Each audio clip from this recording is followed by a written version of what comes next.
Zazayı. Türkçe bize Türkçe. Ali Arı. Kahtada. Lekolik yemtine. Kürtçe kolika, Türkçe kahtadır. Oradan geliyoruz. Böyle bunları gördüğü zaman, seyrettiğim zaman ben ağlayasım gelir. Tamam. Tamam. İsim sahibi değil, yani insan olarak işimiz kabul etmiyoruz. Allah'tan bir şey oluyor,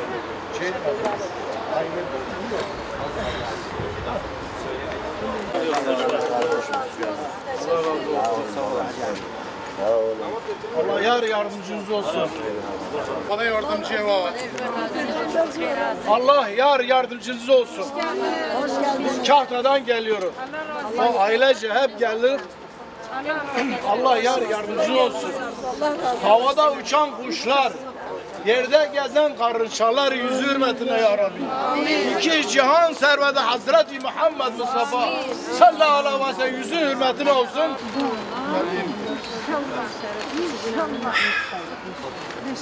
Hoş geldiniz. Hoş geldiniz.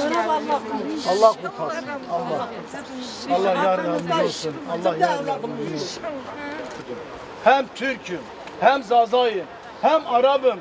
Hepimiz kardeşiz, kardeş. Bu vatan hepimizindir ya. Yeter be, nedir bu ya bunların? Beş senedir haber alalım. Hepimiz bu bayrağın altında yaşıyoruz. Hepimiz insanız. Bitsin artık, yeter artık. Artık basa.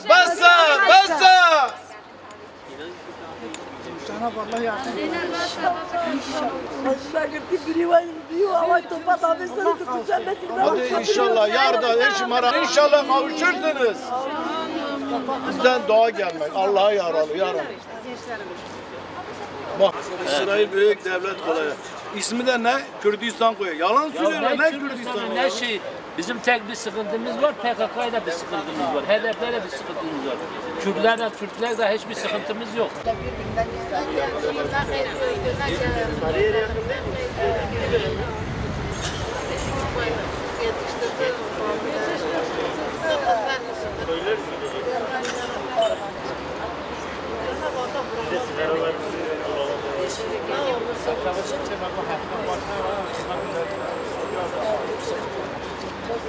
Şimdi biz buraya sorunu bir ay aşkındır takip ediyoruz.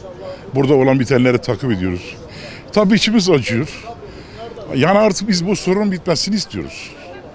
Yani biz HDP'nin artık bir sorumluluk almasını istiyoruz.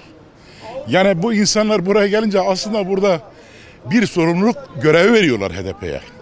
Görevinizi yapın diyorlar. Bu sorunu çözün diyorlar. Bir hatırlatmada bulunuyor. Görevinizi yapın diyor. Bizim uzun yıllardır çocuklarımız götürülüyor, kaçırılıyor, elimizden alınıyor ve bu sorun çözülmüyor. Artık bu inisiyatifi alın, bu sorunu çözün. Ama ne yazık ki halen sağır ve dilsize oynayan bir HDP var karşımızda. Bu HDP bir an önce bu insanların sesini duymalı.